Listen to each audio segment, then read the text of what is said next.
Good morning, everybody. Happy hump day to you on this Wednesday, May 28th, 2025. I have all of your stories for your rush hour ride to work. And on today's episode, we have the new winner crowned at the cheese rolling ceremony.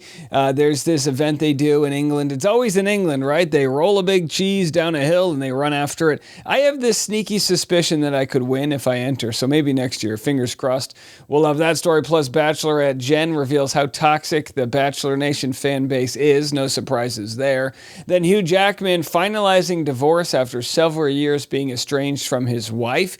And speaking of the world of Hugh Jackman, we have the world of Blake Lively. We know Hugh and Ryan Reynolds are good friends. Well, now Blake Lively, with a Hail Mary attempt to save her case, wants a dismissal, and I'll explain why there's a new person who has entered the fray. After that, we have the Chrysleys pardoned. That is Todd and Julie Chrysley. They were sentenced to 12 and 7 years for defrauding banks, not paying their taxes. But hey, who needs to do that when you can just get pardoned by the president? So I guess that's good news if you're in the Chrysley family, although maybe bad news for justice. And then food is finally entering Gaza. I'll share the desperate videos that are going around the internet of people running after the food trucks. And is this a good thing? What does this mean for this nearly 3-month-long sort of starvation that has happened as food and aid has been blocked from getting into the country during this war? So lots to get into, all these stories and more. It's all happening right now on The Rush. Well, if you were wondering, we now have a winner from the cheese rolling race in Gloucestershire. Am I pronouncing that right, my English friends? It's Tom from Germany. Here he describes his path to victory, as it were. I gave it everything I had, and just like the first second I just dashed forward and tried to get the win, and then I blacked out. My next memory is being at the bottom of the hill. That is a classic cheese rolling story. Are you hurt? I mean, turn around a bit. We can see a bit of a slight bit of scarring on the back. I'm sure that'll get better. I'm fine. You feeling all right? I've never felt better in my life. I mean, how do you overcome this high? This is the pinnacle of achievement here. This is raw human form at its best, chasing a solid piece of dairy as it rolls into the oblivion. Now, I got to tell you, this is one of those things. If you aren't familiar with me, I have a little bit of delusion. Some might call it insane white man confidence. I really don't know, but I think I could win this, and I'll tell you why. I've run down many hills in my life. I come from a very hilly neighborhood. And I think I might be a little old. I might be over the hill, but maybe I'll go down the hill. Who knows? Anyhow, next year, mark my words, if it's possible, I would love to be. Do they let Americans do this? Are they letting us out of the country? I don't know. I'd love to enter the cheese rolling competition at Gloucestershire. Let me know. Am I pronouncing it right? I will get your name down by next year. And in other acts of human feat, we've got endurance athlete Lewis Pugh officially finishing a 62-mile, 12-day swim around the Massachusetts island of Martha's Vineyard on Monday, becoming the first person to accomplish the feat. Now, my question is, did he swim nonstop, or do you put a buoy up where you left off? Do you swim for 12 days? Aren't there great white sharks out there? So many questions. Lewis Pugh just finished swimming all the way around Martha's Vineyard, the East Coast island where Jaws was filmed. He is the first person ever to do that. He swam about 60 miles. It took him 12 days swimming a few miles a day. The water temperature around this time is 47 degrees. Pugh says he did it to raise awareness about sharks and encourage protections for them. There are sharks, of course, in the waters around Martha's Vineyard, and Pugh used a device that put out a mild electric current to keep them away during his swim. Oh, well, listen, look, okay. First of all, I'm glad he didn't get attacked or eaten by any sharks, but you can't talk about sharks being okay and be an advocate for sharks and then use a shark deterrent. No, swim the 62 miles with a T-bone steak around your neck and then come talk to us. And by the way, he swam 2 miles a day. I'm confused. Did he swim and then come inside and dry off and have some food and go back out and swim, or did he consecutively swim? I need to get more down to the story, but either way, lots of physical stories here to start the day. Hugh Jackman's estranged wife, Deborah Lee, pulls trigger on divorce 2 years after split. Need I say more about this story? It's a celebrity divorce. Whatever. Wolverine. By the way, can he get his ring off his finger with the Wolverine? I don't know how that works, but either way, I feel like sometimes maybe it's one of those formalities, right? Like they knew they weren't going to last, and now they had to. Maybe she's buying a new home, and paperwork issues. Who knows? It seems like a lot of work to go through a divorce. All right, Jen Tran didn't go through a divorce. She never made it that far with her winner of her season of The Bachelorette. Probably good for her, as that relationship was doomed from the beginning. But she's criticizing fans of Bachelor Nation. Let's have a listen. I'm going to tell you something right now. You all love to turn on a woman any chance that you get. Anytime anything happens, you love to blame the woman, and I don't get it. And you know what it is, too? It's always mainly women blaming women. The meanest comments that I get in my comment section are all from women. Tell me why. Tell me why. I'll tell you, and I'll be honest, and I don't even mean, I mean this, I'm going to generalize right here, which can get you in trouble. But as they say online, men will tell you to go kill them. Men will tell you to go kill yourself, and women will tell you why you should kill yourself. And it's just different types of psychology where men are more violent, naturally, physically, sadly, and women are kind of more of the type that will cut you where it hurts. And trust me, sometimes a hard cutting word can hurt a lot more than any physical abuse, although none should be tolerated, of course. But here, now, your Bachelor audience is 90% women, so this idea that women are the mean ones, well, there is some sort of confirmation bias that more of her audience is women, so if there are going to be mean people, they'll probably be women, but I have to agree with her. I called it the sandcastle effect. Audiences want to build you up, fan favorite, new person, we love her, and then she thrives, and then they're going to want to tear down that sandcastle. I can't tell you why. They did it to Britney. They do it to Chaperone. They're going to do it to AllAmerican Rejects eventually. I mean, they just do it to everybody. They want your success. They're happy for you. And then somebody's going to say, not anymore. Come back down to our level. And, that's just the world. You have to sort of ignore it or do your best you can. Speaking of AllAmerican Rejects, we've been basically an All-American Rejects fanboy channel. If I could get the All-American Rejects to play at the Gloucestershire event next year at the finish line, if they could just play Move Along, maybe I will run there and, we'll just take the cheese victory back home for Americans. But here they are doing their media rounds following their amazing stories of playing some of the greatest backyards across the country. Well, one day it rained. They couldn't perform outside, so they decided to perform in a bowling alley. And I just love hearing about all of the different small gigs that they're doing and how they're making a difference on a one-to-one level with a small amount of audience. Yeah, because that's funny, we did a bowling alley the other night. Because we got rained out at the house, thank God. It was going to be a fucking disaster. And by the way, I love the way they talk about it, like me and my comedy friends. Yeah, I performed at some brewery. I did a bowling alley. we were just doing a bowling alley. There's so much humility that goes into that. They don't care. They don't care that they're doing bowling alleys. Maybe 20 years ago when their careers were taking off, they would have been like, dang, I'm so sick of these bowling alleys. But let this be a lesson to everyone out there when it comes to doing what you love. It doesn't matter where you are doing it. And so like 5,000 people wrapped around the block. And we made the call. We're like, we can only get 500 people. And the bowling alley guy's like, I'm going to get shut down. So we're like, let's just kick them out right after we play and do a second set. And we did, man. We got like another crowd in. Cool. That's awesome. It's feral, man. It's great. And you're doing them. You're not. It's feral, he says. So we're happy to see his feral bowling alleys here. And now he's sharing how, cool they look performing in front of all these people. He's saying, no, I'm not cool. This is the uncool thing to do. I got a really dumb question for you. I love it. Have you always been cool?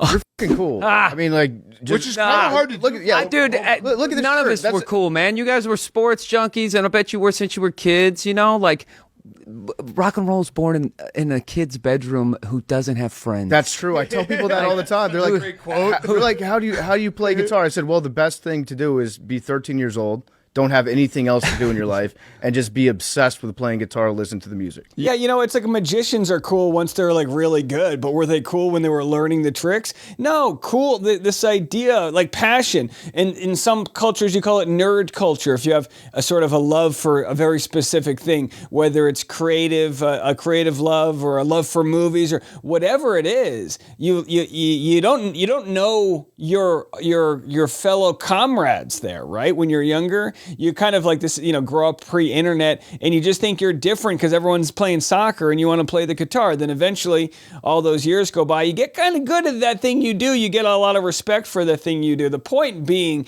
pursue a passion, pursue something that ramps up that frequency in your heart that makes you feel alive, whatever that is.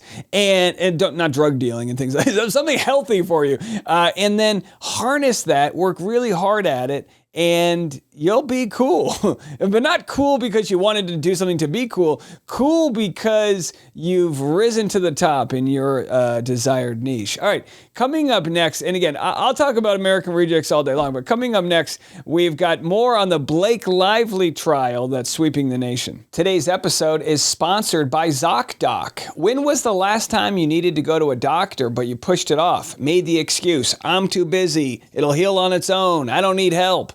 I think we've all been there. Booking a doctor's appointment can just feel so daunting, but thanks to ZocDoc, there's no reason to delay.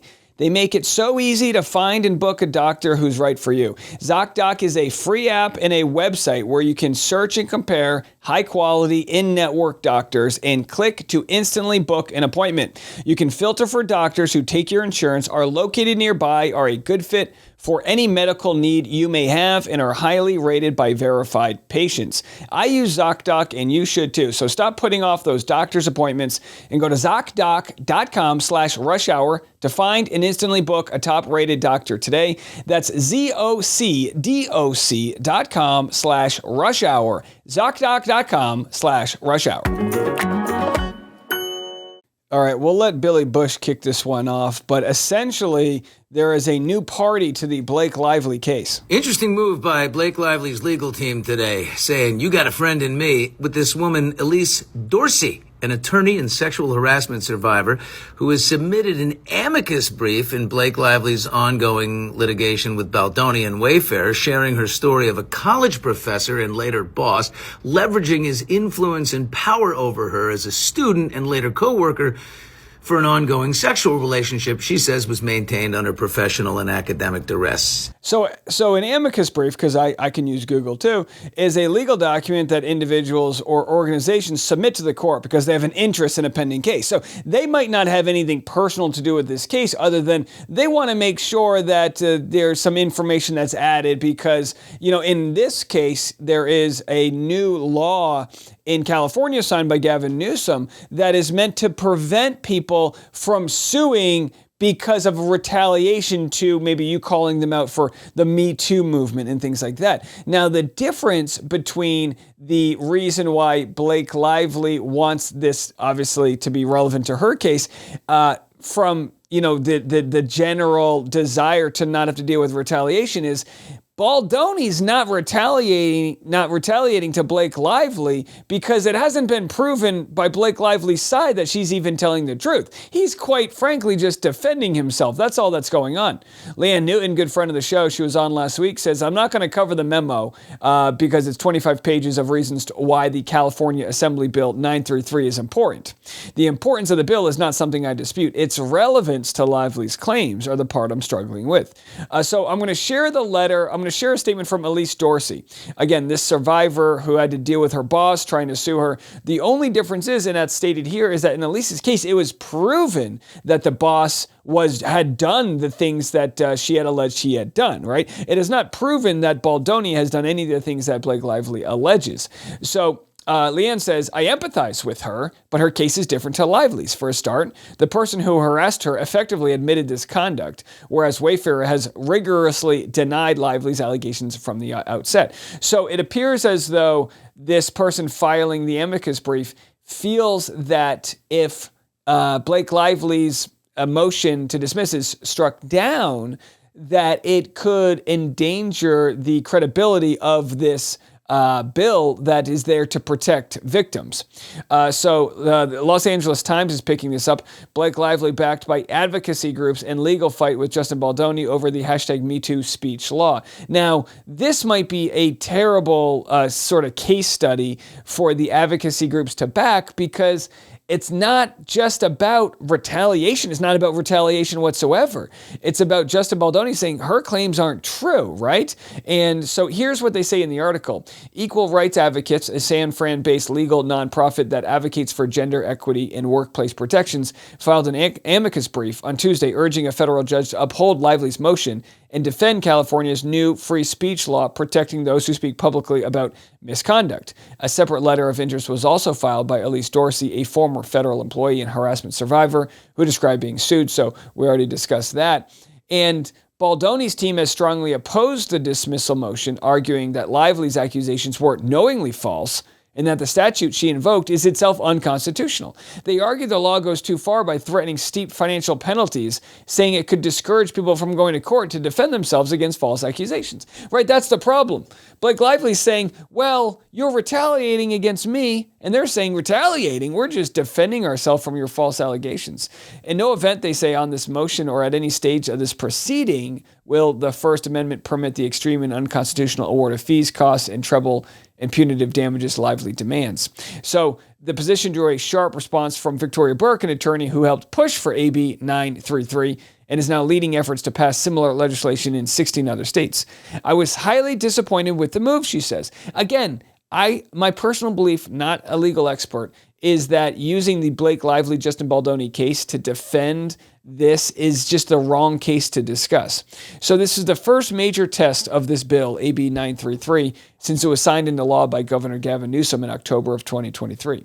The outcome could set an early precedent for how far courts are willing to go in upholding the law and what protections it ultimately provides for those who speak out about alleged misconduct. As more survivors came forward, the people who harmed them were increasingly using defamation lawsuits as weapons to try to silence them. Again, that might be the case, but you also have to look at every case individually, right? Every case has different merit to it. And imagine a world where Justin Baldoni is literally not allowed to defend himself because somebody claims to be the victim of his. You could take me, for instance. You could say, oh, I'm the victim of this by Dave Neal. And then I can't even respond to that because it would be considered, it would be considered retaliation. So I'm not retaliating. I'm defending myself, defending my innocence. So very, very interesting stuff. Now here's Elise Dorsey and what she had to post. She says today in anti-slap news, while the rights to free speech in a workplace free from discrimination and harassment are well enshrined in our legal system, the path to speaking out against harassment remains incredibly costly and full of barriers for survivors. Our court system should not be among those barriers. We must not allow our justice system to become complicit in silencing whistleblowers. Listen, I agree with that. But Blake Lively is a multi-millionaire. So this idea that they're kind of using her as the example, I don't think it's a good one. I'm very proud of the amicus I submitted in the SD New York today, supporting Blake Lively's invocation of California's Protecting Survivors from Weaponized Defamation Lawsuits Act. This act provides critical protections for whistleblowers by mandating attorney's fees to prevailing defendants. I'm living proof that existing law insufficiently protects whistleblowers. She faced a $100 million lawsuit.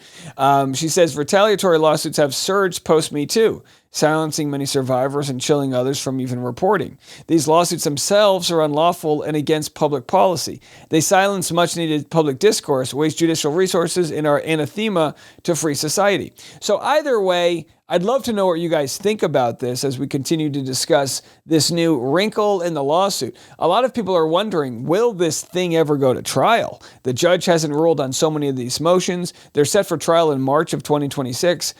Many people are thinking there might be a delay. My guess, 3 to 6 months. This trial might not be going on for another year, folks, if it doesn't settle out of court. But either way, we'll be here to cover it. All right, coming up next, speaking of trials, we have a celebrity star Savannah Chrysley finding out after the president called her that her parents are going to be pardoned. This story next.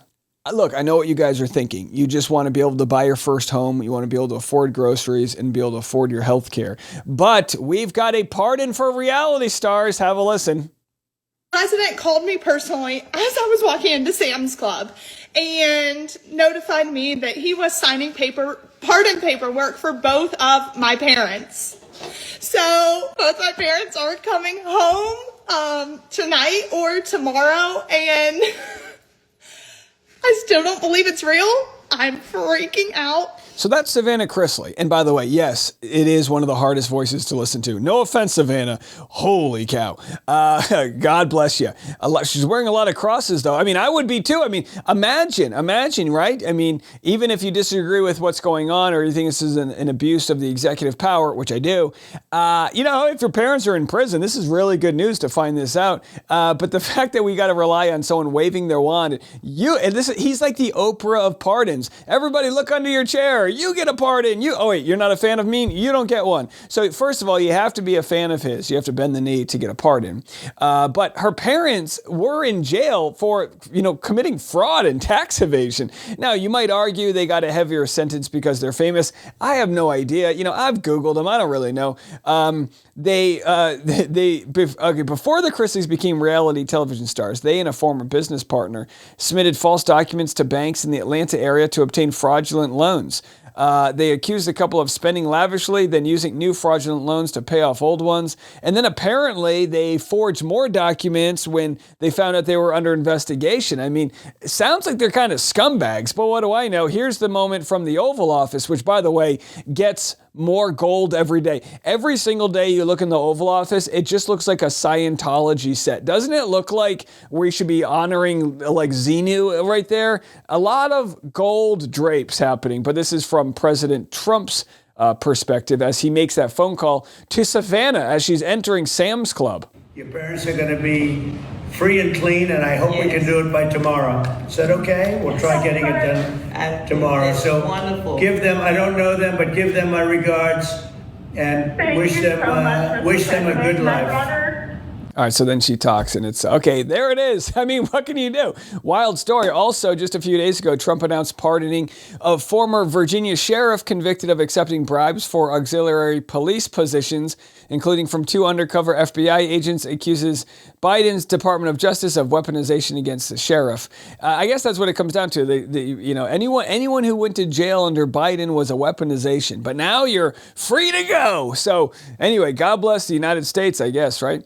All right. Here's a sad story that may be turning a tide. I hope it is. Thousands rushed to receive aid at southern Gaza distribution center. Now, here's the problem. It's not exactly a small place, right? Several million people live there. I'm sure plenty of roads are bombed. There's rubble everywhere. People are starving. They haven't received food in something like 90 days, right? They just literally can't eat. I mean, imagine, I can't remember the last time I missed one effing meal. I feel like such a weak person, right? I literally, if I am late to eat, I am a grouch.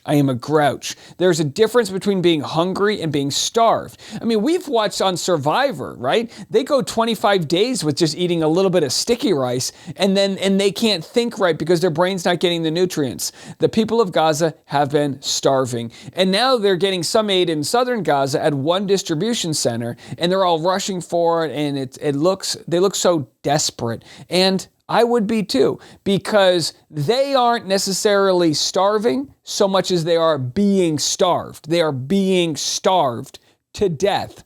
People have died of malnutrition. People are dying of starvation and other diseases that are going along with it. And we've essentially, the world has watched this happen, and now aid trickling in. This is the moment hundreds of people rushed to receive aid in southern Gaza as a U.S. and Israeli-backed aid center opened up. So it's just incredible. It's an incredible sight. As far as they're reporting here at Guardian News, Israel has refused, what they're saying here is Israel has blocked aid, prevented humanitarian aid from entering Gaza for nearly 3 months. Now, there are pro-Israeli people that will say, no, we've let aid in, but then Hamas is stealing it. That seems to be something that's been relatively debunked. I do understand the idea that they're trying to make sure that they're not sneaking in weapons and that it's actually aid, and it's obviously people are going to be stealing aid because they're all starving. So these trucks are going to get looted and people are going to hoard it, and these are just natural things that are going to happen when there are people so desperate to provide. The blockade left almost 500,000 people facing starvation. And as you can see, right here, they're sharing all of the different things. They're like getting boxes of aid that have, biscuits and just random aid packages that all come together. Now, here's where it's very tricky and very hard to understand. There is only one distribution site open in South Gaza, and the UN Humanitarian Office spokesperson Jens Alark explains why they are not taking part in this aid distribution. We have explained many times we do not participate in this modality for the reasons that we have given. It is a distraction from what is actually needed, which is a reopening of all the crossings into Gaza, a secure environment within Gaza, and faster facilitation of permissions and final approvals of all the emergency supplies that we have just outside the border and needs to get. Yeah, essentially, they're letting in like 100 trucks, right? But they have 9,000 that are ready to go. We're talking about 18-wheelers. I mean, imagine 9,000. There's several million people they need to feed. So a couple hundred trucks, that'd be like quite literally, that'd be like if you were starving at Thanksgiving dinner and your whole family split a couple potato chips. It is insufficient, and it's quite scary because here we are in the United States. I'm having a hard time getting accurate news. I truly am, but I refuse to be labeled as any sort of hater because we are searching for the accurate news.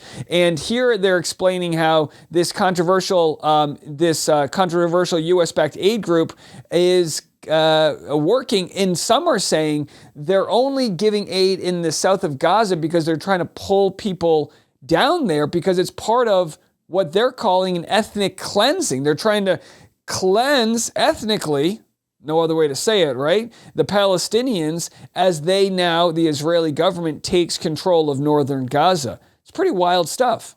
A new aid system for Gaza, endorsed by Israel, has started operations. The US-backed Gaza Humanitarian Foundation has taken over aid distribution despite objections from the UN. Critics say it puts Gazans at risk by limiting food distribution to specific areas and undermining other relief efforts. Israel said 170 trucks carrying food and medicine, but much less than what the UN says is needed, crossed into Gaza on Monday. Many of Gaza's 2 million residents still face severe food shortages after Israel blocked all supplies for almost 3 months. I mean, imagine if your job on behalf of your entire family is to carry around a pot, hoping that you can get it filled with pasta that's going to feed your family's bellies for the next month. I mean, it is so sad. But hey, we have to continue talking about this. It can literally save lives if enough people in our country talk about it, because we are partly in control of the policies that are going on over there. And what policies we back and the politicians we support that advocate for us are going to help make a difference. This is the only way it can go. Your organization announced at least 15 of your trucks were looted when they entered southern Gaza en route to bakeries. Israel has consistently said that the looting is being carried out by Hamas. Have you seen evidence that it is Hamas stealing the food? No, not at all. Not in this round. Listen, these people are desperate, and they see a World Food Program truck coming in, and they run for it. And this, who we're listening to, is Executive Director of the United Nations World Food Program, Cindy McCain. And by the way, I have no idea. I have no idea what's true and what's not. I'm sure there is some of Hamas getting a hold of the food trucks, and then I'm sure there's plenty of starving people. This is Jean Valjean shit, right? Your family's starving. You're going to steal that bread.